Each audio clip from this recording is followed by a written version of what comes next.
सन्माननीय अध्यक्ष महोदय, आपल्या सर्वांचं आराध्य दैवत युगपुरुष छत्रपती शिवाजी महाराज, स्वराज्य रक्षक छत्रपती संभाजी महाराज, स्वराज्य जननी जिजाऊ माँसाहेब, छत्रपती राजर्षी शाहू महाराज, क्रांतीसूर्य महात्मा ज्योतिराव फुले, महामानव भारतरत्न डॉक्टर बाबासाहेब आंबेडकर, राजमाता पुण्यश्लोक अहिल्यादेवी होळकर, क्रांतीज्योती सावित्रीबाई फुले, साहित्यरत्न लोकशाहीर अण्णाभाऊ साठे या महामानवांना मी वंदन करतो। शिखांचे नववे गुरु श्री गुरु तेग बहादूर यांच्या हुतात्म्याचे हे 350वे वर्ष आहे, त्यांनाही मी अभिवादन करतो। हे वर्ष अनेक दृष्टीनं विशेष आहे।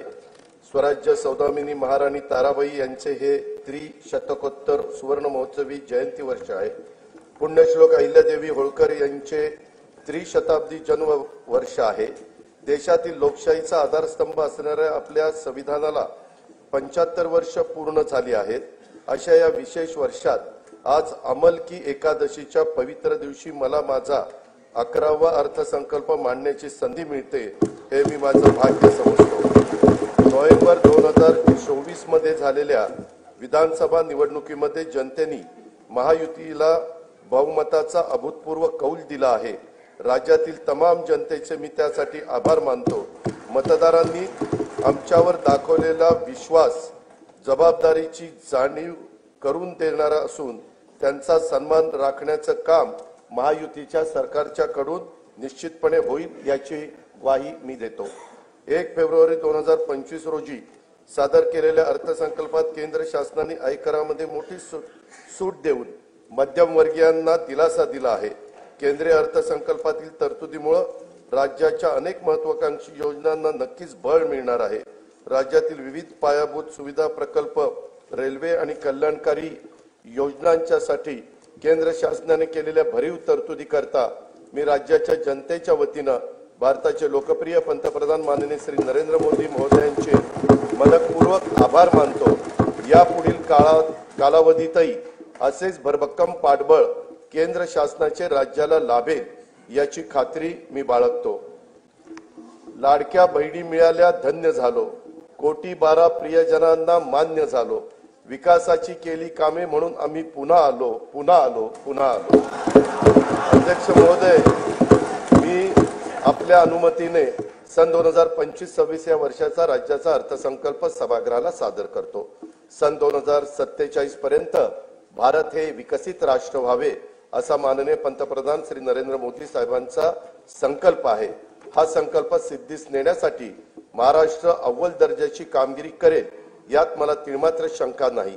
या सरकारच्या स्थापनेच्या वेळीस महाराष्ट्र आता थांबणार नाही असा संकल्प मुख्यमंत्री महोदयांनी केला आहे।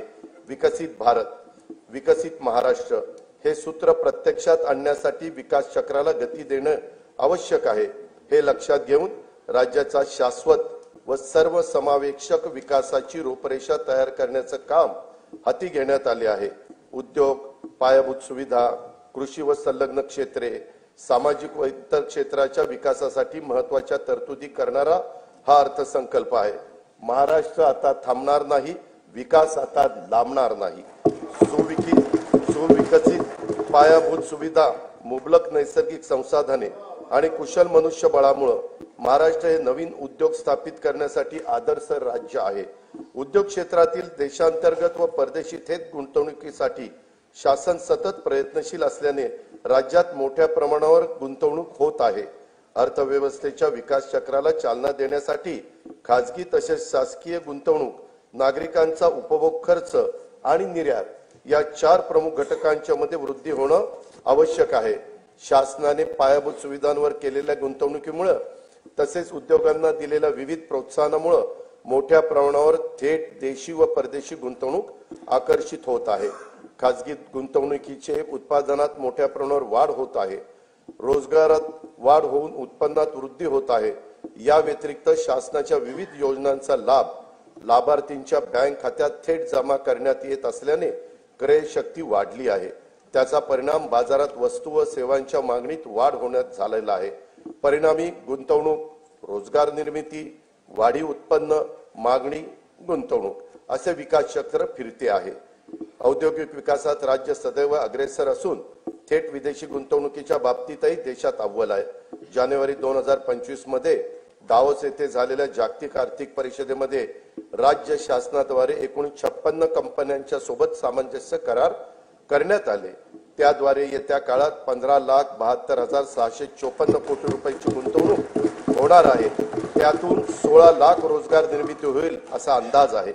महायुतीचे सरकार स्थापन झाल्यानंतर राज्याच्या सर्वांगीण प्रगतीसाठी मंत्रालयीन विभाग तसेच क्षेत्रीय कार्यालयासाठी 100 दिवसाचा 7 कलमी कृती आराखडा तयार करण्यात आला। या कृती आराखड्यात संकेतस्थळाचा विकास, सुलभ जीवनमान, स्वच्छता, जनतेच्या तक्रारीचे निवारण, कार्यालयातील सोयी सुविधा, गुंतवणुकीचा प्रसार, क्षेत्रीय कार्यालयांना भेटी आदींचा समावेश करण्यात आला आहे। या कार्यक्रमामुळे प्रशासन कार्यक्षम, पारदर्शक, गतिशील, लोकाभिमुख होऊन राज्य प्रगतीच्या शिखरावर जाईल याची आम्हाला खात्री आहे। या कार्यक्रमाच्या अंमलबजावणीचे मूल्यमापन त्रयस्थ संस्थांकडून करून घेऊन उत्कृष्ट काम करणाऱ्या कार्यालयांचा गौरव करण्यात येणार आहे आणि हा कार्यक्रम निरंतर ठेवण्याचा निर्णय हा देखील घेण्यात आलेला आहे। महाराष्ट्राचं नवीन औद्योगिक धोरण 2025 लवकरच जाहीर करण्यात येणार आहे। त्या धोरणांच्या 5 वर्षाच्या कालावधीत 40 लाख कोटी रुपयांची गुंतवणूक व 50 लाख रोजगार निर्मितीचं उद्दिष्ट असेल। नवीन औद्योगिक धोरणाबरोबरच आकाश व संरक्षण क्षेत्र उत्पादन धोरण, इलेक्ट्रॉनिक्स धोरण, जेम्स अँड ज्वेलरी धोरण, सूक्ष्म लघु व मध्यम उपक्रम धोरण, चक्रीय अर्थव्यवस्थेसाठी स्वतंत्र क्षेत्रीय धोरण जाहीर करण्यात येणार आहे। केंद्र शासनाच्या नवीन कामगार संहितेनुसार नवीन कामगार नियम तयार करण्यात येणार आहेत। निर्यातीमध्ये भरीव वाढ होण्यासाठी राज्याने महाराष्ट्र राज्य निर्यात प्रोत्साहन धोरण 2023 जाहीर केले असून राज्यात 37 विशेष आर्थिक क्षेत्रे, 8 कृषी निर्यात क्षेत्रे, निर्यात केंद्रित 27 औद्योगिक पार्क उभारण्यात आले आहेत। त्यामुळे देशाच्या एकूण निर्यातीत राज्याचं योगदान 15.4% झाले आहे। याशिवाय एक जिल्हा एक उत्पादन, जिल्ह्यांना निर्यात केंद्र म्हणून विकसित करणं, राज्य जिल्हा निर्यात प्रोत्साहन परिषद असे काही महत्त्वाचे उपक्रम राज्यात राबवण्यात येत आहेत। सन 2023-24 मध्ये 5,56,379 कोटी रुपयांची तर 24-25 मध्ये नोव्हेंबर 2024 पर्यंत 3,58,439 कोटी रुपयांची उत्पादने निर्यात करण्यात आली आहेत। राज्याचे लॉजिस्टिक धोरण 2024 जाहीर करण्यात आले असून त्याद्वारे 10,000 एकराहून अधिक क्षेत्रावर समर्पित लॉजिस्टिक पायाभूत सुविधा विकसित करण्यात येणार आहेत। प्रकल्पांना देऊ केलेल्या विशेष प्रोत्साहन व सुविधांमुळे सुमारे 5 लाख प्रत्यक्ष व अप्रत्यक्ष रोजगारांची निर्मिती होणार आहे। मुंबई महानगर प्रदेश हे आंतरराष्ट्रीय दर्जाचे आर्थिक विकास केंद्र म्हणजेच ग्रोथ हब म्हणून विकसित करण्याचा निर्णय घेण्यात आला आहे। वांद्रे कुर्ला संकुल, कुर्ला वरळी, वडाळा, गोरेगाव, नवी मुंबई, खारघर व विरार बोईसर या 7 ठिकाणी आंतरराष्ट्रीय दर्जाची व्यापारी केंद्र निर्माण केली जाणार आहेत। त्यामुळे मुंबई महानगर प्रदेशाची अर्थव्यवस्था सध्या $140 बिलियन वरून सन 2030 पर्यंत $300 बिलियन तर सन 2047 पर्यंत $1.5 ट्रिलियन पर्यंत नेण्याचं उद्दिष्ट आहे। एकेकाळी नक्षलग्रस्त म्हणून ओळखला जाणारा गडचिरोली जिल्हा आता स्टील हब म्हणून उदयास येत आहे। दावोस येथे झालेल्या जागतिक आर्थिक परिषदेमध्ये गडचिरोली जिल्ह्याकरता 21,830 कोटी रुपयांची गुंतवणुकीचे सामंजस्य करार करण्यात आले। त्यातून 7,500 रोजगार निर्मिती होणे अपेक्षित आहे। गडचिरोली जिल्ह्यातील दळणवळणासाठी खनिकर्म महामार्गाचे जाळी विकसित केले जात आहे। त्याकरता पहिल्या टप्प्यात सुमारे 500 कोटी रुपये किमतीची कामे हाती घेण्यात येणार आहेत। समतोल प्रादेशिक विकासाला प्रोत्साहन देण्यासाठी सामूहिक प्रोत्साहन योजना राबवण्यात येत आहे। यासाठी या योजनेअंतर्गत सन 2025-26 मध्ये 6,400 कोटी रुपये प्रोत्साहन अनुदान प्रस्तावित आहे। महावितर कंपनीने येत्या 5 वर्षासाठी विजेचा दर निश्चित करण्याचा प्रस्ताव महाराष्ट्र विद्युत नियामक आयोगाकडे सादर केला आहे। ऊर्जा क्षेत्रातील नियोजन व कमी दराच्या हरित ऊर्जेच्या खरेदीमुळे येत्या 5 वर्षात वीज खरेदी खर्चामध्ये 1,13,000 कोटी रुपयांची बचत होईल असा अंदाज आहे। यामुळं राज्यातील औद्योगिक वीज दर इतर राज्यांच्या तुलनेने कमी होतील।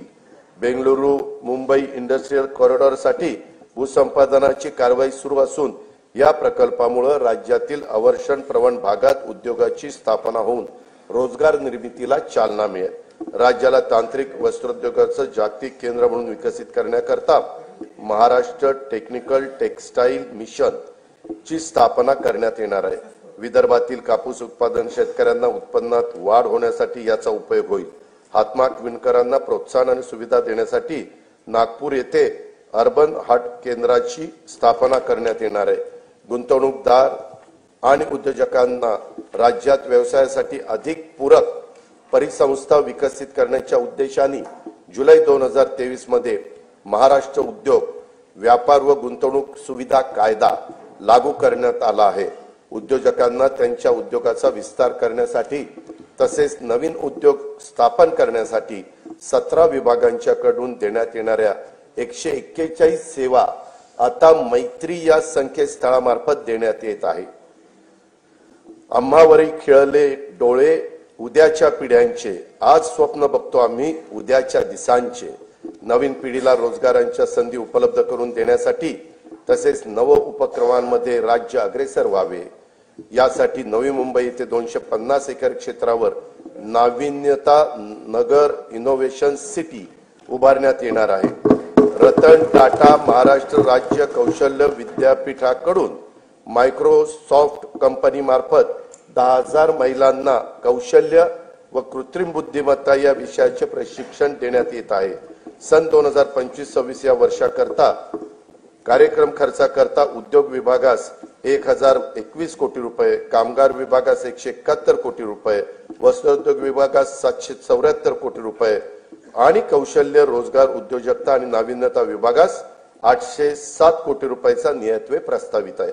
पायाभूत सुविधांच्या मध्ये 1 रुपयाची गुंतवणूक केली तर स्थूल राज्य उत्पन्नामध्ये 2.5 ते 3.5 रुपयांची वाढ होते। हे लक्षात घेऊन विमानचालन, रेल्वे, मेट्रो, महामार्ग, जलमार्ग, जलवाहतूक, बंदर विकास, सिंचन, ऊर्जा, परिवहन व दळणवळण येत्या क्षेत्रात येत्या 5 वर्षात विक्रमी गुंतवणूक करण्याचा शासनाचा निर्धार आहे। महाराष्ट्र सागरी विकास धोरण 2023 मध्ये बंदर विकासाकरता स्वामित्व धन, अकृषी कर, वीज शुल्क आणि मुद्रांक शुल्क यातून सूट देण्यात आली आहे। विजेसाठी औद्योगिक दर लागू करण्यात आला आहे। प्रवासी जलवाहतूक व किनारी पर्यटनाला चालना देण्यासाठी प्रवासी व बंदर करातून सूट देण्यात आली आहे। बंदराच्या करारांचा कमाल कालावधी देखील आता 90 वर्ष करण्यात आला आहे।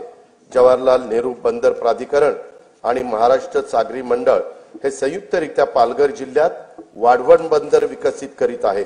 या प्रकल्पाचा एकूण खर्च 76,220 कोटी रुपये असून त्यात राज्य शासनाचा सहभाग 26% आहे। वाढवण बंदरामुळे 300 दशलक्ष मेट्रिक टन वार्षिक माल हाताळणी क्षमता निर्माण होणार आहे। जवाहरलाल नेहरू बंदराच्या सध्याच्या क्षमतेपेक्षा ती तिप्पट असणार आहे। सन 2030 पर्यंत नव्या बंदरातून माल वाहतूक सुरू होणे अपेक्षित आहे। या बंदराचा समावेश कंटेनर हाताळणी करणाऱ्या जगातील पहिल्या 10 बंदरामध्ये होणार असल्याने महाराष्ट्र राज्य भविष्यात सागरी दळणवळणातील महाशक्ती म्हणून उदयास येईल। वाढवण बंदराजवळ मुंबईतले 3रे विमानतळ प्रस्तावित असून मुंबई अहमदाबाद बुलेट ट्रेनचं स्थानकही या बंदराजवळ असणार आहे। हे बंदर समृद्धी महामार्गाला देखील जोडण्यात येणार आहे।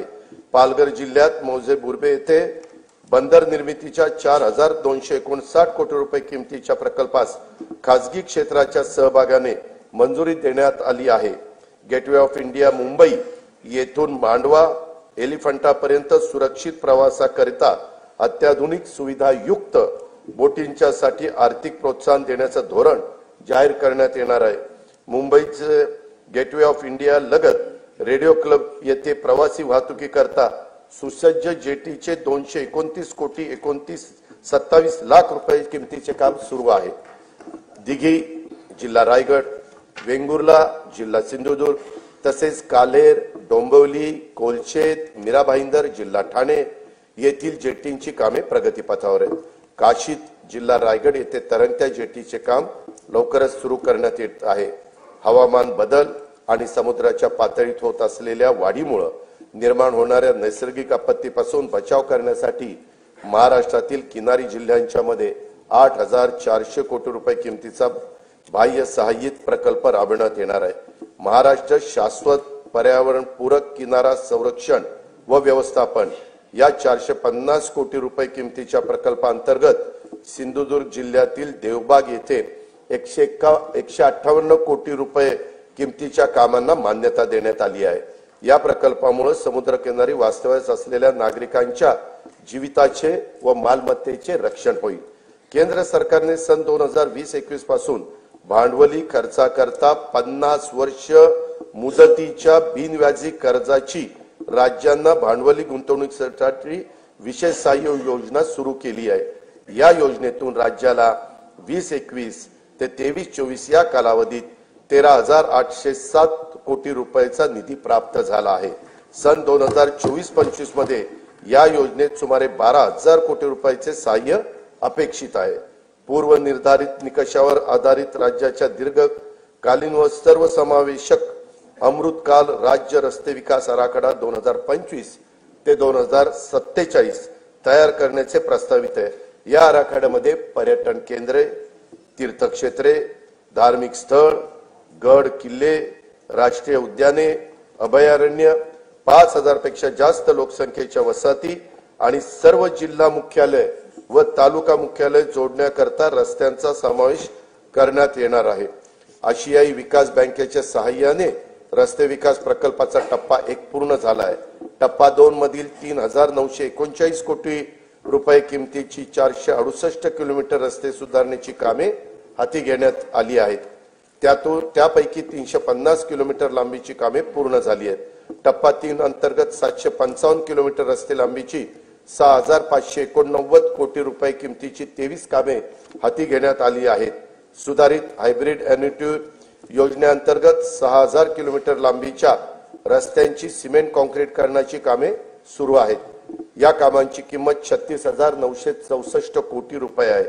प्रधानमंत्री ग्राम सडक योजना टप्पा 3 अंतर्गत 6,500 किलोमीटर लांबीची 5,670 कोटी रुपये किमतीची कामे मंजूर असून त्यापैकी 3,785 किलोमीटर लांबीची कामे ही पूर्ण झाली आहेत। सन 2025-26 साठी 1,500 किलोमीटर लांबीच्या रस्त्याचे उद्दिष्ट ठेवण्यात आले आहे।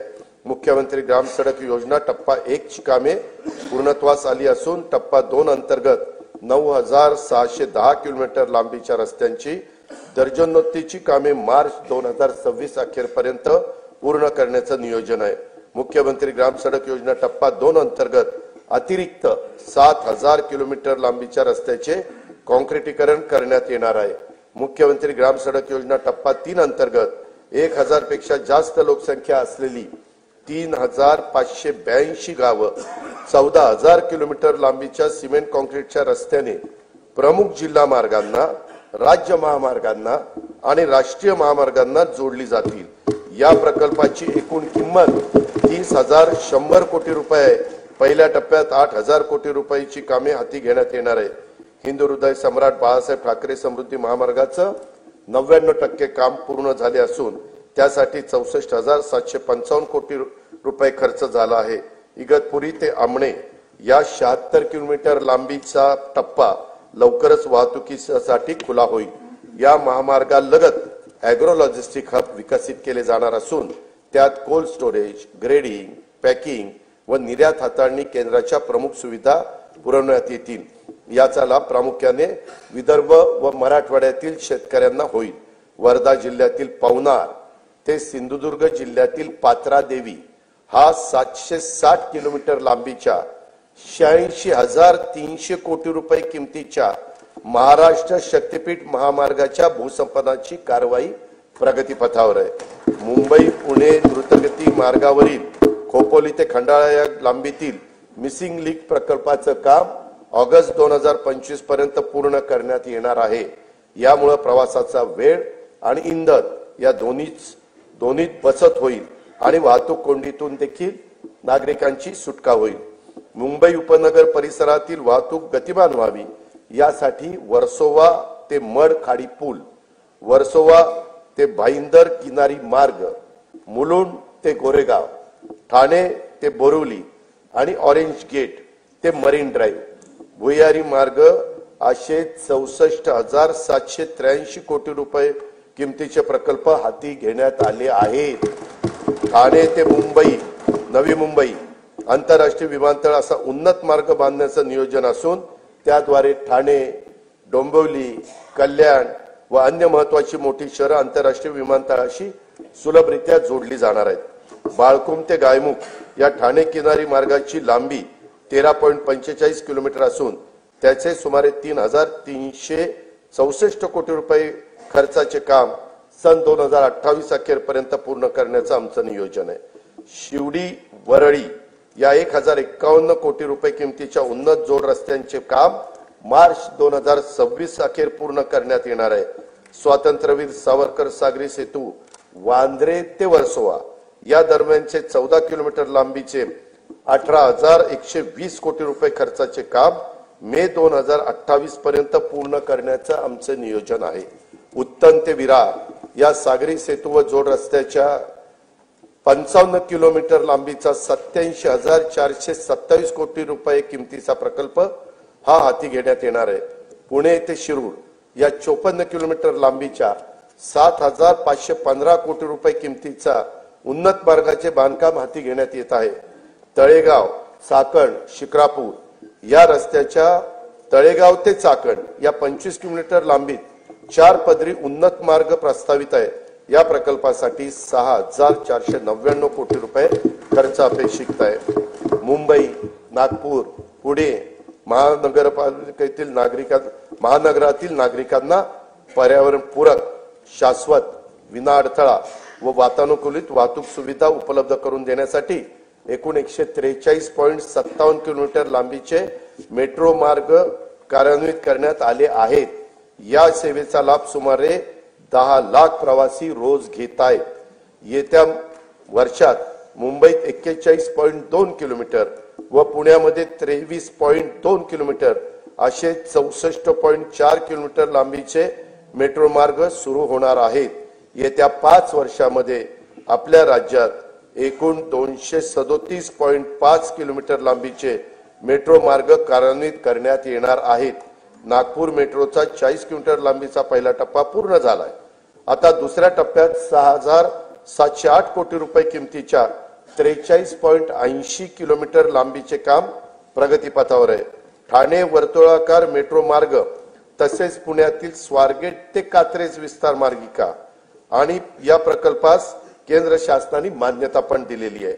पुणे मेट्रो रेल्वे टप्पा 2 अंतर्गत खडकवासला, स्वारगेट, हडपसर, खराडी आणि नळस्टॉप वारजे माणिकबाग या 2 मार्गिकांच्या 9,897 कोटी रुपये किमतीचा प्रस्ताव केंद्र शासनाच्या मान्यतेकरता पाठविलेला आहे। मुंबईतील छत्रपती शिवाजी महाराज आंतरराष्ट्रीय विमानतळ ते नवी मुंबई आंतरराष्ट्रीय विमानतळ या मेट्रो मार्गाचे काम लवकरच हाती घेण्यात येणार आहे।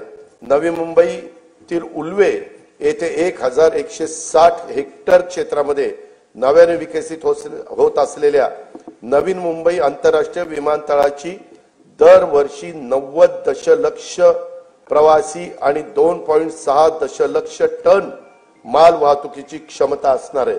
या प्रकल्पाचे सुमारे 85% काम पूर्ण झाले असून चाचणी उड्डाणेही यशस्वीरित्या पार पडली आहेत।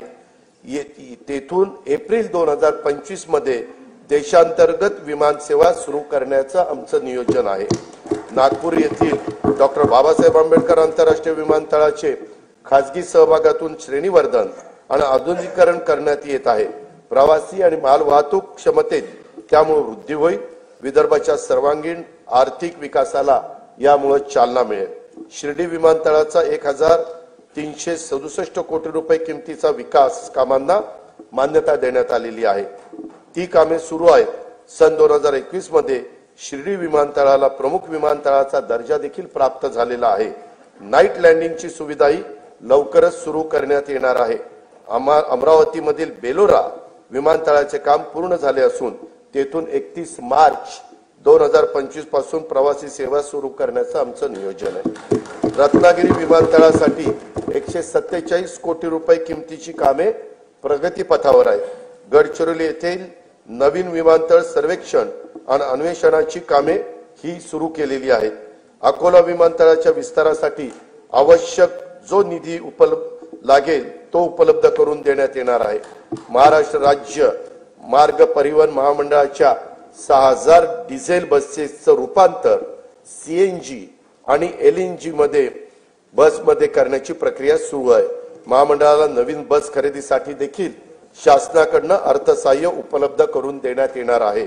सन 2025-26 या वर्षासाठी कार्यक्रम खर्चाचा बंदरे विभागास 484 कोटी रुपये, सार्वजनिक बांधकाम रस्ते विभागास 19,936 कोटी रुपये, परिवहन विभागास 3,710 कोटी रुपये, नगर विकास विभागास 10,729 कोटी रुपये, ग्राम विकास विभागास 11,480 कोटी रुपये, पर्यावरण व वातावरणातील बदल विभागास 245 कोटी रुपये, ऊर्जा विभागास 21,534 कोटी रुपये नियतवे प्रस्तावित आहे।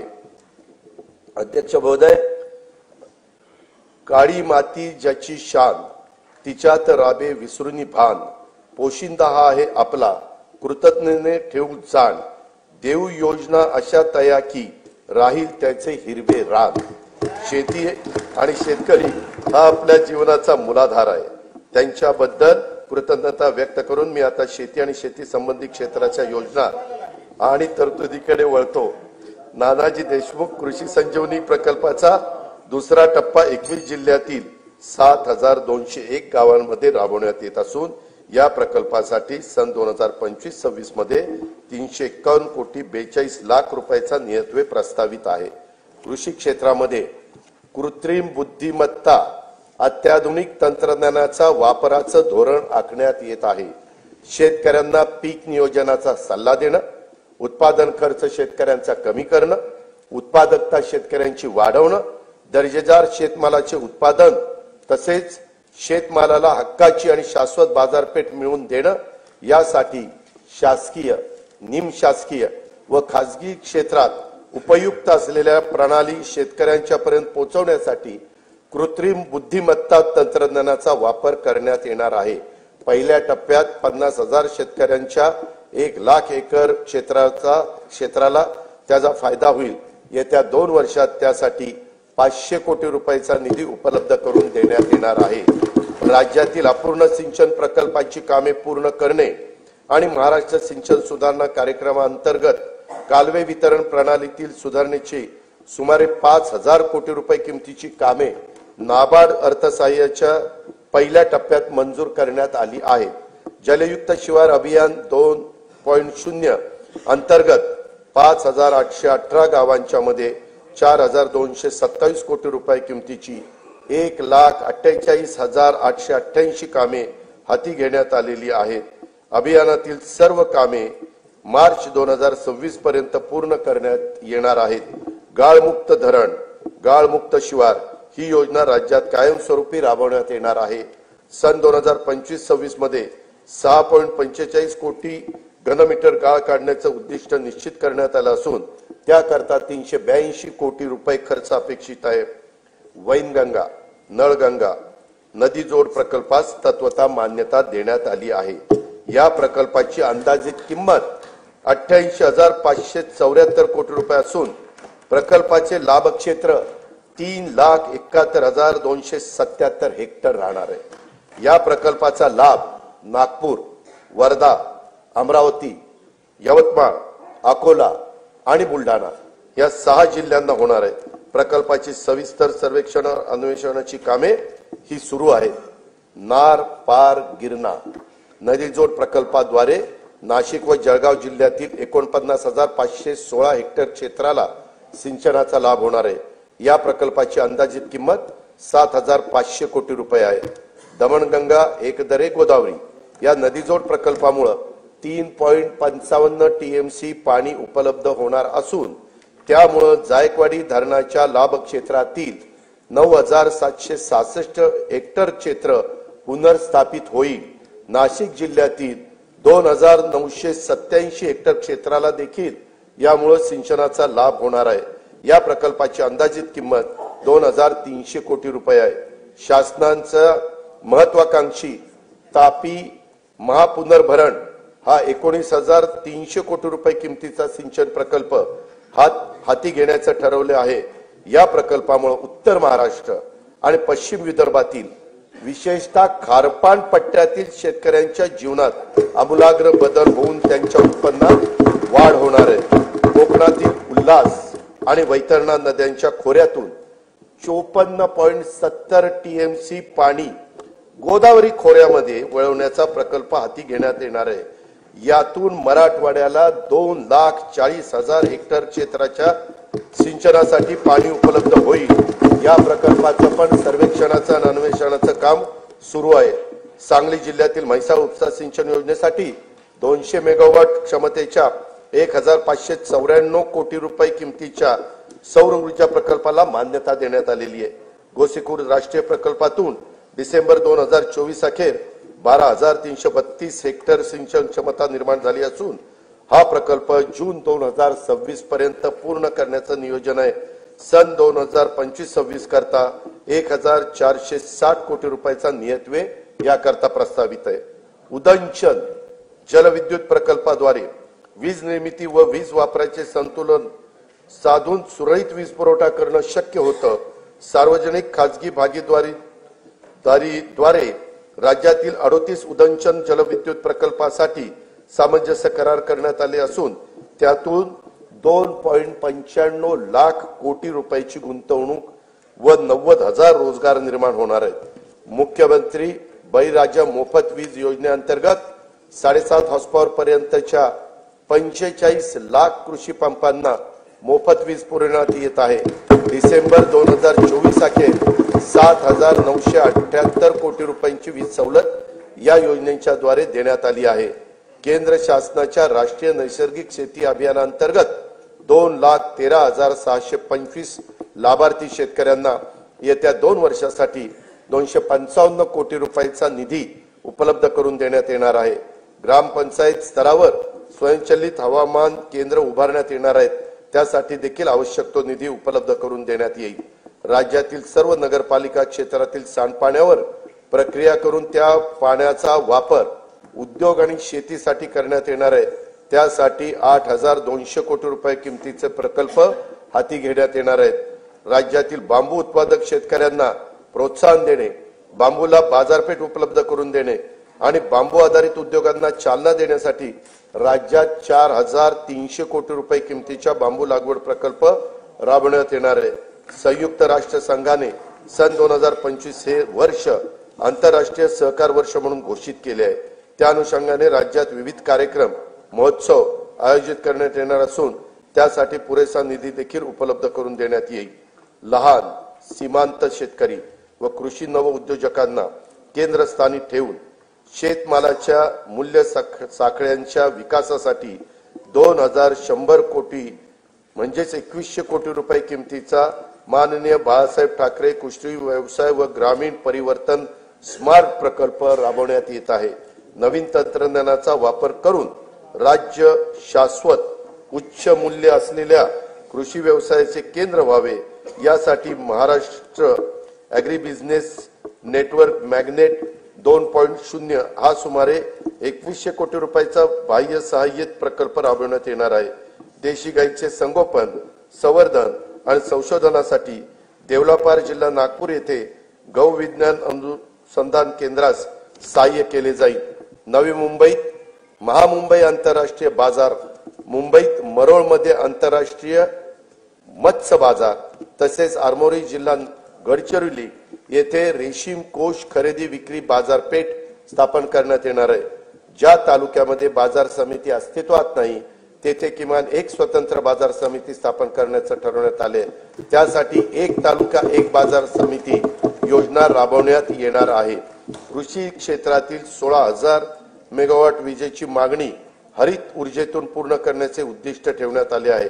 शेतकऱ्यांना दिवसा विश्वासार्ह वीज पुरवठा करणं शक्य व्हावं यासाठी 27 जिल्ह्यांच्या मध्ये मुख्यमंत्री सौर कृषी वाहिनी योजना 2.0 मधून 2779 विद्युत उपकेंद्रासाठी सौर प्रकल्प हाती घेण्यात आले असून ते ऑक्टोबर 2026 पर्यंत पूर्ण होणार आहेत। जानेवारी 2024 पासून आतापर्यंत 2,90,129 सौर कृषी पंप स्थापित करण्यात आले आहेत। सध्या प्रत्येक दिवशी 1000 पंप या गतीने सौर कृषी पंपाची स्थापना करण्यात येत आहे।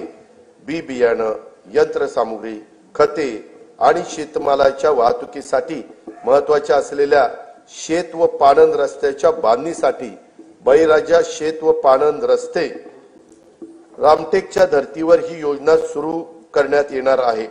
सन 2025-26 या वर्षासाठी कार्यक्रम खर्चाकरता कृषी विभागाला 9,710 कोटी रुपये, पशुसंवर्धन, दुग्ध विकास व मत्स्य व्यवसाय विकास विभागाला 635 कोटी रुपये, फलोत्पादन विभागाला 708 कोटी रुपये, मृद व जलसंधारण विभागाला 4,247 कोटी रुपये, जलसंपदा व खारभूमी विभागाला 16,456 कोटी रुपये, मदत व पुनर्वसन विभागाला 638 कोटी रुपये, रोजगार हमी योजना विभागाला 2,205 कोटी रुपये, सहकार व पणन विभागाला 1,178 कोटी रुपये, अन्न नागरी पुरवठा विभागाला 526 कोटी रुपयाचा नियतव्यय प्रस्तावित आहे।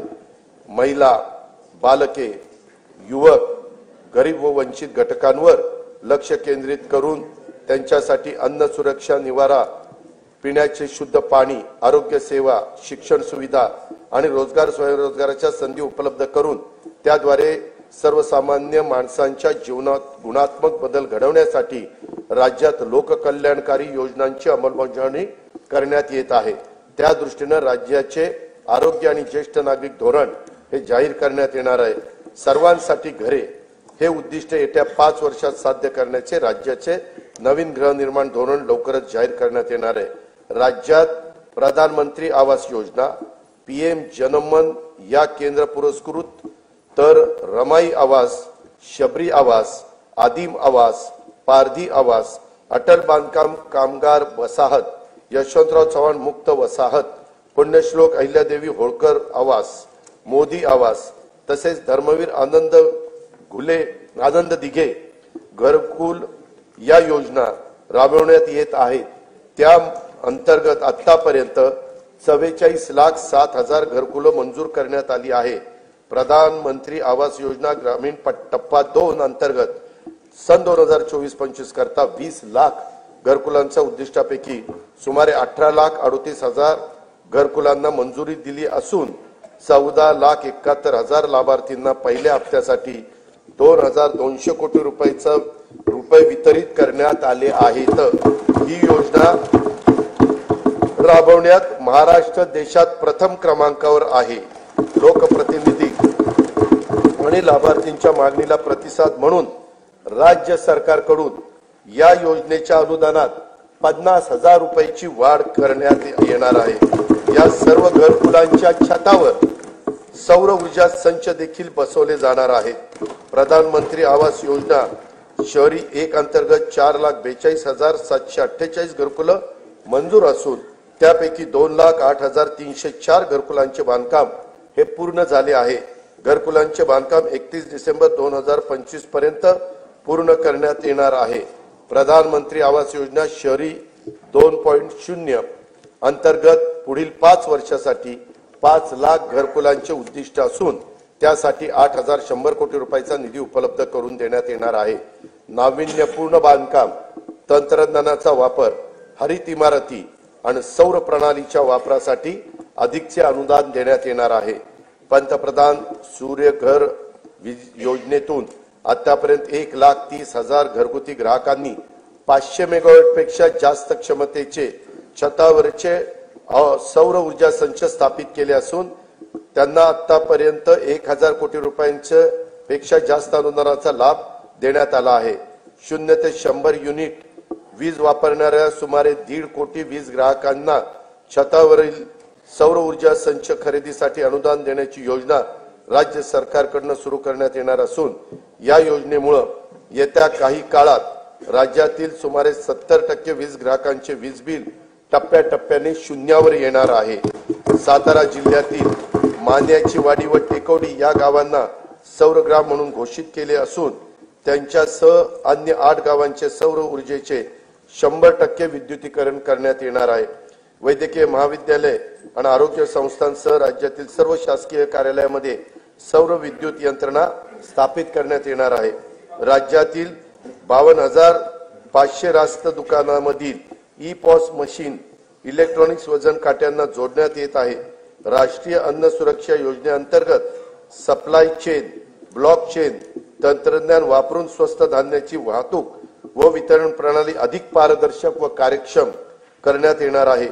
जल जीवन मिशन योजनेअंतर्गत सुमारे 1,30,00,000 कुटुंबांना नळ जोडणी देण्यात आली असून सन 2025-26 मध्ये याकरता 3,939 कोटी रुपयांचा नियतवेळ प्रस्तावित आहे। गोदावरी खोरे पुनर्भरण व मराठवाडा ग्रीड हे महत्वाकांक्षी प्रकल्प आंतरराष्ट्रीय वित्तीय संस्थांच्या सहाय्याने राबवण्यात येणार आहेत। या प्रकल्पाची एकूण किंमत 37,668 कोटी रुपये आहे। स्वच्छ भारत अभियान ग्रामीण टप्पा 2 अंतर्गत घनकचरा, सांडपाणी व प्लास्टिक कचरा व्यवस्थापन, सार्वजनिक स्वच्छता संकुल तसेच घरगुती स्वच्छता गृहांची कामे हाती घेण्यात आली असून 2025-26 मध्ये त्याकरता 1,484 कोटी रुपयांचा नियतवेळ प्रस्तावित आहे। प्रत्येक व्यक्तीला त्याच्या घरापासून 5 किलोमीटर परिघात दर्जेदार प्राथमिक आरोग्य सेवा उपलब्ध व्हावी यासाठी विशेष कार्यक्रम हाती घेण्यात येणार आहे। आयुष्मान भारत प्रधानमंत्री जन आरोग्य योजनेची ओळखपत्रे कालबद्ध पद्धतीने वितरित करण्यात येणार असून महात्मा फुले जन आरोग्य योजने अंगीकृत रुग्णालयाच्या संख्येत आवश्यकतेनुसार वाढ करण्यात येणार आहे। ठाणे येथे 200 खाटांचे तर रत्नागिरी जिल्ह्यात 100 खाटांचे संदर्भ सेवा रुग्णालय आणि रायगड जिल्ह्यात 200 खाटांचे अतिविशेषोपचार रुग्णालय उभारण्यात येत आहे। स्वर्गीय बाबा आमटे आणि साधनाताई आमटे यांनी स्थापन केलेल्या महारोगी सेवा समितीच्या अमृत महोत्सवी वर्षाच्या निमित्तानं आनंदवनला देण्यात येणाऱ्या प्रतिरुग्ण पुनर्वसन अनुदानात भरीव वाढ करण्यात येणार आहे। राज्यातील मागासवर्ग व दुर्बल घटकांच्यासाठी निवारा, वीज, पाणी, आरोग्य, शिक्षण, पोषण तसेच रोजगाराच्यासाठी योजना राबवण्यात राज्य अग्रेसर असून महायुती सरकार या घटकांचा जीवनस्तर उंचावण्यासाठी कटिबद्ध आहे। का आम्हा सत्ता मिळाली जाण आहे, का आम्हा सत्ता मिळाली जाण आहे, करायचे काय याचे भान आहे। साथ द्या आम्हास नेऊ राज्य पुढती, उंच त्याची न्यावयाची शान आहे।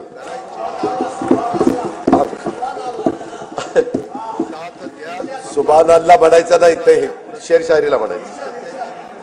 अनुसूचित जाती घटकांच्या सर्वांगीण विकासासाठी राजर्षी शाहू महाराज शिष्यवृत्ती योजना, विद्यार्थी वसतिगृह, भारतरत्न डॉक्टर बाबासाहेब आंबेडकर स्वाधार योजना, साहित्यरत्न लोकशाहीर अण्णाभाऊ साठे नागरी वस्ती सुधार योजना इत्यादी योजना राबवण्यात येत आहेत। महात्मा फुले मागासवर्गीय विकास महामंडळ, साहित्यरत्न लोकशाहीर अण्णाभाऊ साठे विकास महामंडळ, संत रोहिदास चर्मोद्योग आणि चर्मकार विकास महामंडळाद्वारे देखील अनेक योजना राबवण्यात येत आहे। अनुसूचित जाती घटक कार्यक्रम तरतुदीमध्ये यावर्षी गेल्या वर्षीच्या तुलनेत 42% एवढी भरीव वाढ करण्यात आलेली आहे। आदिवासी समाजाच्या सर्वांगीण विकासासाठी भारतरत्न डॉक्टर APJ अब्दुल कलाम अमृत आहार योजना, नमो आदिवासी स्मार्ट शाळा अभियान, आदर्श आश्रम शाळा, ठक्कर बाप्पा आदिवासी विकास योजना तसंच पंडित दीनदयाळ उपाध्याय स्वयं योजना आदी कार्यक्रम राबवण्यात येत आहे। आदिवासी घटक कार्यक्रम तरतुदी या वर्षी गेल्या वर्षीच्या तुलनेत 40% एवढा भरीव वाढ करण्यात आलेली आहे। इतर मागासवर्ग, विमुक्त जाती, भटक्या जमाती तसेच विशेष मागास प्रवर्गातील समाजाच्या सर्वांगीण विकासासाठी ऊसतोड कामगारांच्या मुलांसाठी आश्रमशाळा, विद्यानिकेतन, क्रांतिज्योती सावित्रीबाई फुले शिष्यवृत्ती योजना, डॉक्टर पंजाबराव देशमुख वसतिगृह योजना, तांडा वस्तीमुक्त वसाहत योजना आदी कार्यक्रम राबवण्यात येत आहे। धनगर तसेच गोवारी समाजाकरता आदिवासी उपाययोजनेच्या धर्तीवर एकूण 22 कल्याणकारी योजना राबवण्यात येत आहेत. बौद्ध, जैन, शीख, पारसी, ख्रिश्चन, यहुदी व मुस्लिम या अल्पसंख्याक समुदायातील घटकांच्या विकासासाठी विविध योजना राबवण्यात येत असून अल्पसंख्याक संशोधन व प्रशिक्षण संस्था स्थापन करण्यात आलेली आहे. या संस्थेला देखील पुरेसा निधी उपलब्ध करून देण्यात येईल. दिव्यांगांच्यासाठी शिष्यवृत्ती, कृत्रिम अवयव व साध्य विकत घेण्यासाठी तसेच स्वयंरोजगारासाठी अर्थसहाय्य अशा योजना राबवण्यात येत आहेत. दिव्यांग कल्याणासाठी जिल्हा वार्षिक योजनेतून किमान 1% निधी राखीव ठेवण्याचा निर्णय देखील घेण्यात आलेला आहे. राज्यातील विविध समाजातील उन्नतीसाठी 18 महामंडळे स्थापन करण्यात आली असून विविध योजनांचा लाभ घेणे लाभार्थ्यांना सुलभ व्हावे यासाठी या महामंडळाच्या सर्व योजना एकाच संकेतस्थळावर आणण्याचं राज्य सरकारचं नियोजन आहे. सन 2025-26 या वर्षाच्या करता सामाजिक न्याय व विशेष सहाय्य विभागाला 25,581 कोटी रुपये, आदिवासी विकास विभागाला 21,495 कोटी रुपये, इतर मागास व बहुजन कल्याण विकास विभागाला 4,368 कोटी रुपये, दिव्यांग कल्याण विभागाला 1,526 कोटी रुपये आणि अल्पसंख्याक विकास विभागाला 812 कोटी रुपयाचा नियतव्य प्रस्तावित आहे.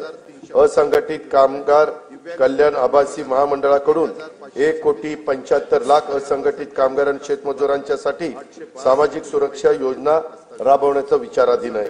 संजय गांधी निराधार योजना, श्रावणबाळ सेवा, राज्य निवृत्ती वेतन योजना तसेच अन्य विशेष सहाय्य योजनातील अर्थसहाय्य सर्व लाभार्थींना बँक खात्यात थेट जमा करण्यात येणारे डीबीटी पद्धतीने. लेख लाडकी योजनेअंतर्गत 1,13,000 लाभार्थींना थेट लाभ देण्यात आला आहे. 2025-26 साठी या योजनेच्या करता 50,55,00,000 रुपयाचा नियतव्य प्रस्तावित आहे. मुलींच्या व्यावसायिक शिक्षणाला प्रोत्साहन देण्यासाठी शिक्षण शुल्क व परीक्षा शुल्काची 100% प्रतिपूर्ती करण्यात येत आहे. मान्यता प्राप्त उच्च आणि व्यावसायिक अभ्यासक्रमाचे केंद्रीभूत प्रवेश प्रक्रियेद्वारे प्रवेश घेणाऱ्या आणि ज्यांचे कुटुंबाचे वार्षिक उत्पन्न 8 लाख रुपयापेक्षा कमी आहे अशा विद्यार्थ्यांना हा लाभ देण्यात येतो. मुख्यमंत्री माझी लाडकी बहीण योजनेअंतर्गत 2,53,00,000 लाभार्थी महिलांना जुलै 2024 पासून आर्थिक लाभ देण्यात येत आहे. त्यासाठी आतापर्यंत 33,232 कोटी रुपये खर्च झालेला आहे. 2025-26 मध्ये या योजनेच्या करता 36,000 कोटी रुपयाचा नियतव्य प्रस्तावित आहे. या योजनेमधून मिळणाऱ्या अनुदानाचा उपयोग काही जरा बजेट होऊ द्या ना. काही महिला गटांनी आर्थिक उपक्रमासाठी बीज भांडवल म्हणून केला असून अशा गटांना आणखीन प्रोत्साहन देण्यासाठी विशेष योजना हाती घेण्याचा आमच्या विचाराधीन आहे. दीनदयाळ अंत्योदय योजना राष्ट्रीय ग्रामीण उपजीविका अभियानाअंतर्गत सुमारे 22 लाख महिलांना लखपती दीदी होण्याचा मान मिळाला आहे. सन 2025-26 मध्ये आणखी 24 लाख महिलांना लखपती करण्याचं शासनाचं उद्दिष्ट आहे. नवी मुंबईत उल्वे मध्ये 194 कोटी 14 लाख रुपये किमतीच्या युनिटी मॉलचे काम आता प्रगतीपथावर आहे. बचत गटाच्या उत्पादनांना हक्काची बाजारपेठ उपलब्ध करून देण्यासाठी प्रत्येक जिल्ह्यात एक उमेद मॉल उभारण्याचं शासनाने ठरवले असून पहिल्या टप्प्यात 10 जिल्ह्यांच्या करता 150 कोटी रुपयाचा निधी उपलब्ध करून देण्यात येणार आहे. ऑलिम्पिक, पॅराऑलिम्पिक, आंतरराष्ट्रीय व राष्ट्रीय स्पर्धांमध्ये पदक मिळवणाऱ्या खेळाडूंना प्रोत्साहन मिळावे म्हणून वैयक्तिक व सांघिक क्रीडा प्रकारामध्ये पदक प्राप्त खेळाडूंना देण्यात येणाऱ्या बक्षिसांच्या मध्ये घसघशीत वाढ करण्यात आली आहे. शिवछत्रपती क्रीडा संकुल पुणे येथील क्रीडा सुविधांचे नूतनीकरण करण्यात येणार आहे. क्रीडा संकुलाच्या देखभालीसाठी दुरुस्तीसाठी जिल्हा वार्षिक योजनेतून किमान 1% निधी राखीव ठेवण्यात येणार आहे. छत्रपती शिवाजी महाराज चषक कबड्डी तसेच व्हॉलीबॉल स्पर्धा, स्वर्गीय खाशाबा जाधव चषक कुस्ती स्पर्धा, भाई नेरुरकर चषक खो खो स्पर्धा या 4 राज्यस्तरीय क्रीडा स्पर्धेत देण्यात येणारे अनुदान हे 75 लाखावरून 1 कोटी रुपये करण्यात येणार आहे. सन 2025-26 या वर्षाकरता कार्यक्रम खर्चाकरता गृहनिर्माण विभागाला 1246 कोटी 55 लाख रुपये, पाणी पुरवठा व स्वच्छता विभागाला 3875 कोटी रुपये, सार्वजनिक आरोग्य विभागाला 3827 कोटी रुपये, उच्च व तंत्र शिक्षण विभागाला 3098 कोटी रुपये, वैद्यकीय शिक्षण व औषधी द्रव्य विभागाला 2574 कोटी रुपये, महिला व बाल विकास विभागाला 31,907 कोटी रुपये, शालेय शिक्षण व क्रीडा विभागाला 3,496 कोटी रुपये नियतवे प्रस्तावित आहेत. मुंबईतील गुन्हेगारीस प्रतिबंध, जलद आपत्कालीन प्रतिसाद आणि प्रभावी सार्वजनिक सुरक्षेसाठी पोलीस आयुक्त बृहन्मुंबई यांच्या कार्यालयात कृत्रिम बुद्धिमत्तेवर आधारित नवे हायटेक कमांड कंट्रोल सेंटर स्थापन करण्यात येणार आहे. गुन्ह्यातील पुरावा शास्त्रोक्त पद्धतीने गोळा करून त्याचा विश्लेषणाद्वारे दोषसिद्धीचे प्रमाण वाढवण्यास मदत व्हावी यासाठी 21 पथदर्शी फिरती न्यायवैद्यक वाहने लोकार्पित करण्यात आली आहेत. सायबर सुरक्षा संदर्भात तज्ञ मनुष्यबळांचा पुरवठा करण्यासाठी महाराष्ट्र सायबर गुन्हे सुरक्षा महामंडळ स्थापित करण्यात येणार आहे. घरबांधणी अग्रिमाची मागणी करणाऱ्या पोलीस दलातील सर्व अधिकारी व कर्मचाऱ्यांना अग्रिम देणे शक्य व्हावे यासाठी आवश्यक ती तरतूद करण्यात येणार आहे. राज्यात एकूण 18 नवीन न्यायालयाची स्थापना करण्यात आली आहे. त्यामध्ये दर्यापूर जिल्हा अमरावती, पौड, इंदापूर आणि जुन्नर जिल्हा पुणे, पैठण, गंगापूर जिल्हा छत्रपती संभाजीनगर, आर्वी जिल्हा वर्धा, काटोल जिल्हा नागपूर, वणी जिल्हा यवतमाळ, तुळजापूर जिल्हा धाराशिव आणि तसेच हिंगोली जिल्ह्याच्या ठिकाणी न्यायालयाचा याच्यामध्ये समावेश आहे. सन 2025-26 या वर्षाच्या कार्यक्रम खर्चाकरता गृह पोलीस विभागास 2,237 कोटी रुपये, उत्पादन शुल्क विभागाला 153 कोटी रुपये, विधी व न्याय विभागाला 759 कोटी रुपये व महाराष्ट्र विधानमंडळ सचिवालयास 547 कोटी रुपये नियतवे प्रस्तावित आहे. मुख्यमंत्री शाश्वत समृद्ध पंचायत राज अभियान राज्यात राबवण्यात येणार असून त्यात भाग घेणाऱ्या अत्युत्कृष्ट ग्रामपंचायतींना तालुका पातळीवर राज्य स्तरापर्यंत पुरस्कार देण्याचे प्रस्तावित आहे. राज्यात सध्या राबविण्यात येत असलेल्या योजनांचे मूल्यमापन करून त्यांचे सुसूत्रीकरण तसेच साधन संपत्तीच्या स्रोताचा अभ्यास करून त्यामध्ये वाढ करण्याचे उपाय सुचवण्यासाठी उच्चस्तरीय समिती स्थापन करण्यात आली असून या समितीच्या शिफारसी विचारात घेऊन योजनांची अधिक प्रभावी अंमलबजावणी करण्यासाठी उपाययोजना करण्यात येणार आहे. सन 2025-26 या वर्षासाठी कार्यक्रम खर्चाकरता नियोजन विभागाला 9,060 कोटी रुपये 60 कोटी 45 लाख रुपये, वित्त विभागाला 208 कोटी रुपये, महसूल आणि वन विभागाला 2,981 कोटी रुपयाचा नियतवे प्रस्तावित आहे. महाराष्ट्राला निसर्गरम्य समुद्रकिनारा, प्राचीन लेण्या, गड किल्ले, घनदाट वनसंपदा असा समृद्ध वारसा लाभला.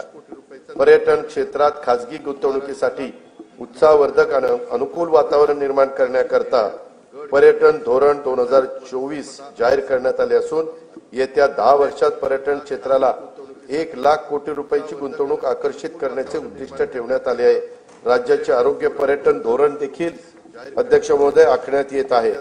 मुघलांच्या नजरकैदेतून आग्र्यातून सुटका हा शिवचरित्रातील प्रेरणादायी प्रसंग आहे. छत्रपती शिवाजी महाराज नजरकैदेत होते, तेथे भव्य स्मारक उभारण्याचं राज्य सरकारने ठरवलेलं आहे.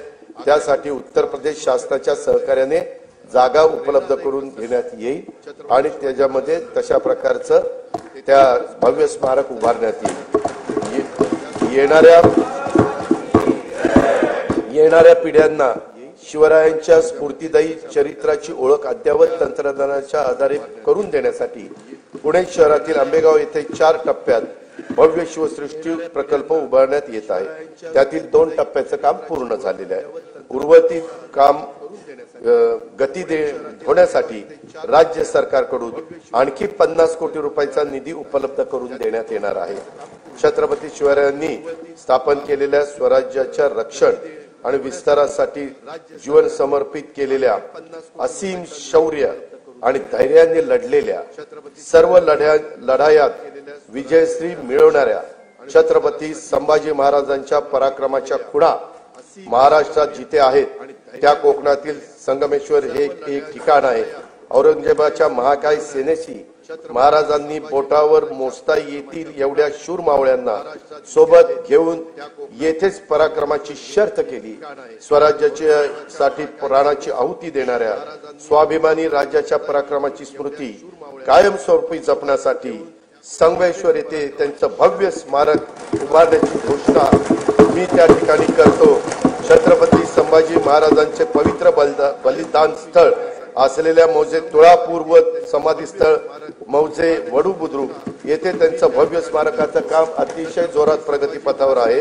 दरवर्षी एका प्रेरणादायी गीताला छत्रपती संभाजी महाराज राज्य प्रेरणा गीत पुरस्कार प्रदान करण्याचा निर्णय देखील शासनाने घेतला आणि तो अंमलबजावणी केली। छत्रपती संभाजी महाराज की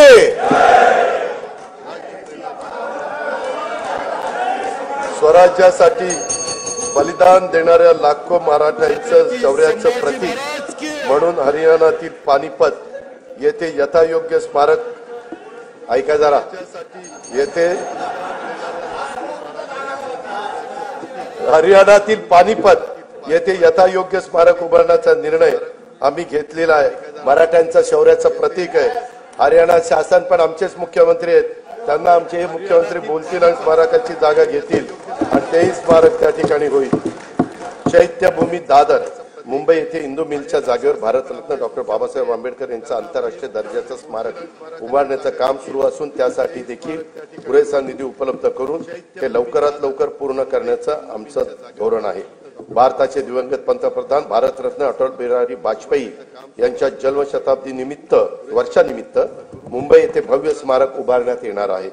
स्वर्गीय बाळासाहेब ठाकरे राष्ट्रीय स्मारकाच्या पहिल्या टप्प्यातील काम पूर्ण झाले असून दुसऱ्या टप्प्यातील कामासाठी राज्य सरकारकडून 220 कोटी रुपयाचा निधी उपलब्ध करून देण्यात येणार आहे। आद्य शिक्षिका ज्ञानज्योती सावित्रीबाई फुले यांचे जन्मगाव असलेल्या नायगाव तालुका खंडाळा जिल्हा सातारा येथे त्यांच्या कार्यास साजेस स्मारक व महिला प्रशिक्षण केंद्र उभारण्यात येणार आहे। साहित्यरत्न आज त्यांची पुण्यतिथी मी त्यांना अभिवादन करतो। साहित्यरत्न लोकशाही अण्णाभाऊ साठे यांचे जन्मस्थळ वाटेगाव तालुका वाळवा जिल्हा सांगली येथे स्मारकासाठी तसेच त्यांचे नावे प्रस्तावित चिरागनगर मुंबई येथील संशोधन प्रशिक्षण संस्थेसाठी पुरेसा निधी उपलब्ध करून देण्यात येणार आहे। संगमवाडी पुणे येथे वस्ताद लहुजी साळवे यांच्या स्मारकाचं काम अतिशय जोरात प्रगतीपथावर आहे। सन 2027 मध्ये नाशिक येथे होणाऱ्या सिंहस्थ कुंभमेळ्याच्या निमित्तानं नमामि गोदावरी अभियानाचा आराखडा तयार करण्यात येत आहे। कुंभमेळ्याच्या सुव्यवस्थित आयोजनासाठी विशेष प्राधिकरणाची स्थापना करून त्यासाठी आवश्यक तो निधी उपलब्ध करून देण्यात येणार आहे। नाशिक येथे रामकालपथ विकास प्रकल्पांतर्गत रामकुंड, काळाराम मंदिर आणि गोदातट परिसरातील पर्यटनाच्या दृष्टीने विकास करण्यासाठी 146 कोटी 10 लाख रुपये किमतीची कामे हाती घेण्यात येत आहेत। दुर्गम ते सुगम कार्यक्रमाद्वारे डोंगराळ भागातील प्राचीन मंदिरे, धार्मिक स्थळे, गड किल्ले व इतर निसर्गरम्य 45 ठिकाणी रोपवेद्वारे जोडण्यात येणार आहे। राज्यातील प्राचीन मंदिराचे जतन, संवर्धन व परिसर विकासासाठी आवश्यक निधी उपलब्ध करून देण्यात येणार आहे। महानुभाव पंथाच्या श्रद्धास्थानाच्या विकासाची कामे देखील हाती घेण्यात येणार आहे। प्रभू रामाच्या पदस्पर्शाने पावन झालेल्या रामटेक येथील श्रीराम मंदिराच्या नूतनीकरणाचे काम सुरू असून तेथे दरवर्षी सांस्कृतिक महोत्सवाचे आयोजन करण्याचे नियोजन आहे। सिंधुदुर्ग जिल्ह्यातील सागरी संग्रहालय, कृत्रिम प्रवाह आणि पाणबुडी पर्यटन हे 75 कोटी रुपये किमतीची कामे प्रगतीत आहेत। कोयनानगर तालुका पाटण जिल्हा सातारा येथे स्कायवॉकची उभारणी व नेहरू उद्यानाचे सुशोभीकरण हे देखील करण्यात येणार आहे। मुनावळे तालुका जावळी येथील सातारा येथील जलपर्यटन प्रकल्पाचा पहिला टप्पा पर्यटकांच्यासाठी खुला करण्यात आला आहे। आता हेळवाद जिल्हा सातारा येथे कोयना जल पर्यटन प्रकल्पाला मान्यता देण्यात आली आहे। ठाणे जिल्ह्यातील मुरबाड तालुक्यातील माळशेज घाटात काचेचा स्कायवॉक उभारण्यात येणार आहे। अध्यक्ष महोदय, भाव फुलांना पायी उधळून आयुष्याचा कापूर जाळून तुझे सारखे करीन पूजन, गीत तुझे मी आई गाईन शब्दो शब्दी अमृत होतून अशा माय मराठी केंद्रीय मंत्रिमंडळाने 3 ऑक्टोबर 2024 रोजी झालेल्या बैठकीमध्ये अभिजात भाषेचा दर्जा दिल्याबद्दल राज्यातल्या तमाम जनतेच्या वतीनं आणि जगभरातील मराठी भाषिकांच्या वतीनं मी माननीय पंतप्रधान नरेंद्र मोदी महोदयांचे मनपूर्वक आभार मानतो। या पुढे दरवर्षी 3 ऑक्टोबर हा दिवस अभिजात मराठी भाषा सन्मान दिन व 3 ते 9 ऑक्टोबर दरम्यान अभिजात मराठी भाषा सप्ताह साजरा करण्यात येईल। मराठी भाषा विद्यापीठ रिद्धपूर येथे अभिजात मराठी भाषेच्या संशोधन व अध्ययनासाठी उच्च दर्जाचे संशोधन केंद्र तसेच अनुवाद अकादमी स्थापित करण्यात येणार आहे। मराठी भाषेच्या संवर्धनासाठी कार्य करणाऱ्या संस्थांच्या माध्यमातून अभिजात मराठी भाषा विषयक उपक्रम राबवण्यात येणार आहे। मराठी भाषेच्या संशोधनातील उल्लेखनीय कामगिरीबद्दल पुरस्कार सुरू करण्यात येणार आहे। सन 2025-26 या वर्षाच्या कार्यक्रम खर्चाकरता सार्वजनिक बांधकाम इमारती विभागाला 1367 कोटी रुपये, पर्यटन व सांस्कृतिक कार्य विभागाला 3159 कोटी रुपये, सामान्य प्रशासन विभागाला 2899 कोटी रुपये आणि मराठी भाषा विभागाला 225 कोटी रुपयाचा नियतव्यय हा प्रस्तावित आहे। सन 2024-25 च्या अंदाजपत्रकात 4,99,463 कोटी रुपये महसुली जमा अपेक्षित होती। महसुली जमेचे सुधारित अंदाज 5,36,463 कोटी रुपये निश्चित करण्यात आले। सन 2024-25 च्या एकूण खर्चाचा अर्थसंकल्पीय अंदाज 6,12,293 कोटी रुपये व सुधारित अंदाज 6,72,030 कोटी रुपये असून भांडवली व कल्याणकारी योजनांवरील खर्चात झालेल्या वाढीमुळे सन 2024-25 या वर्षाच्या एकूण खर्चाच्या सुधारित अंदाजात ही वाढ झालेली आहे। सन 2025-26 या आर्थिक वर्षात जिल्हा वार्षिक योजनेअंतर्गत 20,165 कोटी रुपयाची भरीव तरतूद करण्यात आली आहे। गेल्या वर्षीच्या तुलनेत 2,000 कोटी रुपयांनी ही तरतूद वाढवलेली आहे। सन 2025-26 मध्ये कार्यक्रम खर्चाकरता रक्कम 2,54,560 कोटी रुपये निश्चित करण्यात आले असून त्यामध्ये अनुसूचित जाती घटक कार्यक्रमासाठी 22,668 कोटी रुपये तर आदिवासी घटक कार्यक्रमासाठी 21,495 कोटी रुपयाचा नियतव्यय प्रस्तावित आहे। नियतव्ययाचा समावेश आहे। सन 2025-26 च्या अर्थसंकल्पामध्ये एकूण खर्चासाठी 7,20,00,000 कोटी रुपयाची तरतूद केली आहे। सन 2025-26 च्या अर्थसंकल्पामध्ये महसुली जमा 5,60,964 कोटी रुपये व महसुली खर्च 6,06,855 कोटी रुपये अंदाजित आहे। परिणामी 45,891 कोटी रुपये अंदाजित तूट येत आहे। राजकोषीय सुधारणांमध्ये राज्य नेहमीच अग्रेसर राहिले आहे। राजकोषीय उत्तरदायित्व व वित्तीय व्यवस्थापन कायद्यानुसार राज्याच्या राजकोषीय तूट स्थूल राज्य उत्पन्नाच्या 3% कमी ठेवण्यात शासन यशस्वी झाले आहे। तसेच राज्याची महसुली तूट ही सातत्याने स्थूल राज्याच्या उत्पन्नाच्या 1% कमी राहिलेली आहे। 25-26 ची राजकोषीय तूट 1,36,235 कोटी रुपये। यानंतर अध्यक्ष महोदय मी अर्थसंकल्पाच्या भाग 2 कडे त्या ठिकाणी वळतो। अध्यक्ष महोदय मी आता अर्थसंकल्पाचा तुला गरज आहे पाण्याची मी आता अर्थसंकल्पाचा भाग 2 माननीय सभागृहासमोर सादर करीत आहे।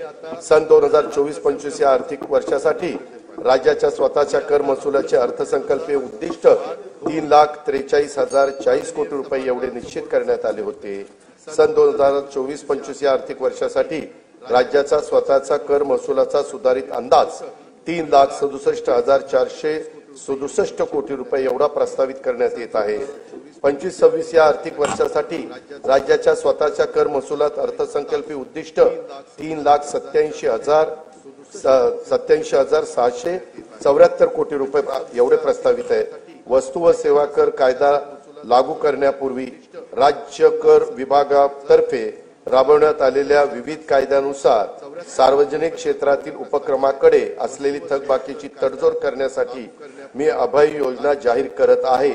सदर अभय योजनेचे नाव महाराष्ट्र कर व्याज शास्ती किंवा विलंब शुल्क सार्वजनिक क्षेत्रातील कंपन्यांची प्रदेय असलेल्या यांच्या थकबाकीची तडजोड करण्यासाठी अधिनियम 2025 असे असेल। या अभय योजनेचा कालावधी प्रस्तावित कायदा लागू झाल्याच्या दिनांकापासून दिनांक 31 डिसेंबर 2025 पर्यंत असेल। सध्या व्यक्तिगत मालकीच्या परिवहनेतर 4 चाकी सीएनजी व एलपीजी वाहनांवर वाहन प्रकार आणि किमतीनुसार 7 ते 9% दराने मोटार वाहन कराची आकारणी केली जाते। या कराच्या दरामध्ये 1% वाढ प्रस्तावित करीत आहे। सदर वाढीमुळे राज्याला 25-26 मध्ये 150 कोटी रुपयाचा अतिरिक्त महसूल मिळणे अपेक्षित आहे। राज्यात 30 लाखापेक्षा अधिक किमतीच्या इलेक्ट्रॉनिक वाहनांवर 6% दराने मोटार वाहन कराची आकारणी करण्याचे प्रस्तावित आहे। मोटार वाहन कराची कमाल मर्यादा ही 20 लाखाची होती, ती आता 30 लाख रुपये करण्याचे प्रस्तावित आहे। कमाल मर्यादेत प्रस्तावित वाढीमुळे 2025-26 मध्ये राज्याला सुमारे 170 कोटी रुपयाचा अतिरिक्त महसूल मिळेल असे अपेक्षित आहे। बांधकामासाठी वापरल्या जाणाऱ्या क्रेन्स, कॉम्प्रेसर, प्रोजेक्टर्स आणि एक्सकॅव्हेटर्स या प्रकारातील वाहनांना अनिवार्यपणे एक रकमी वाहनाच्या किमतीच्या 60% दराने मोटार वाहन कर आकारण्याचं प्रस्तावित आहे। प्रस्तावित मोटार वाहन कर सुधारणेमुळे 2025-26 मध्ये राज्याला सुमारे 180 कोटी रुपयाचा अतिरिक्त महसूल मिळणे अपेक्षित आहे। राज्यात 7500 किलो वजनाच्या माल वाहतूक करणाऱ्या हलक्या वाहनांवर, ज्याला आपण एलजीव्ही म्हणतो, अनिवार्य एक रकमी वाहनांच्या किमतीत 60% दराने मोटार वाहन कर आकारण्याचे प्रस्तावित करीत आहे। प्रस्तावित मोटार वाहन कर सुधारणेमुळे 25-26 मध्ये राज्याला सुमारे 625 कोटी रुपयाचा अतिरिक्त महसूल मिळणे अपेक्षित आहे।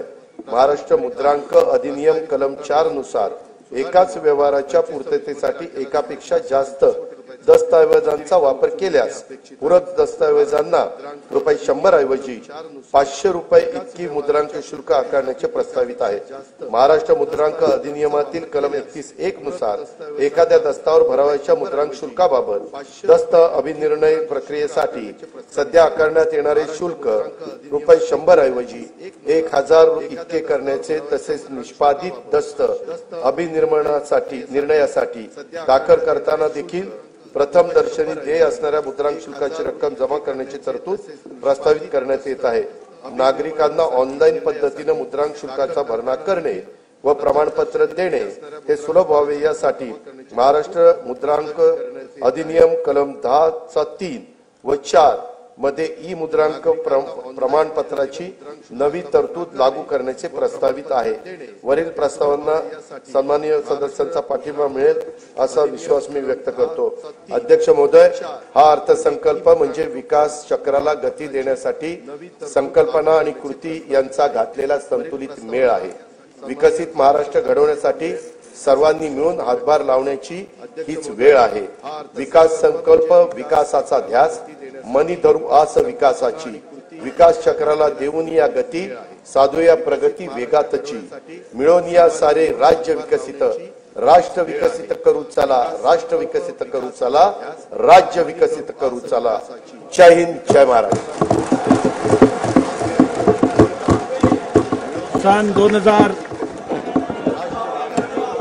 सन 2024-2026 या अर्थसंकल्प सभागृहास सादर करण्यात आला। अर्थसंकल्पीय प्रकाशनाचे पेनड्राईव्ह असलेल्या सूटकेसेस सन्मान्य सदस्यांना देण्याची व्यवस्था वित्त विभागातर्फे विधान भवनाकरिता आरक्षित असलेल्या वाहनतळाच्या मोकळ्या जागेवर उभारण्यात आलेल्या मंडपामध्ये विधान भवन मुंबई येथे करण्यात आली आहे। सन्मान्य सदस्यांनी वितरण केंद्रावरून सदर प्रकाशनाचे पेनड्राईव्ह असलेले सूटकेसेस प्राप्त करून घ्याव्यात। तसेच सदर अर्थसंकल्पीय प्रकाशनचे महाराष्ट्र विधिमंडळाच्या व शासनाच्या संकेतस्थळावरून उपलब्ध करून देण्यात येतील। तसेच सदर अर्थसंकल्पीय सभागृहाची बैठक आता स्थगित होत आहे. मंगळवार दिनांक 11 मार्च 2025 रोजी सकाळी 11 वाजता सभागृहाची बैठक भरेल.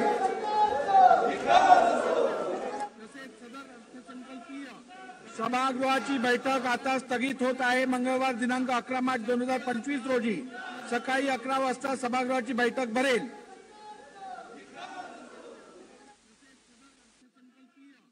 सभागृहाची बैठक आता स्थगित होत आहे. मंगळवार दिनांक 11 मार्च 2025 प्रिया क्या बोला उसने, पता है? I will do yoga every day. Arjun का सोशल मीडिया डिटॉक्स. इन लोगों में ना विल पाना भी चीज ही नहीं है. अपना अच्छा है.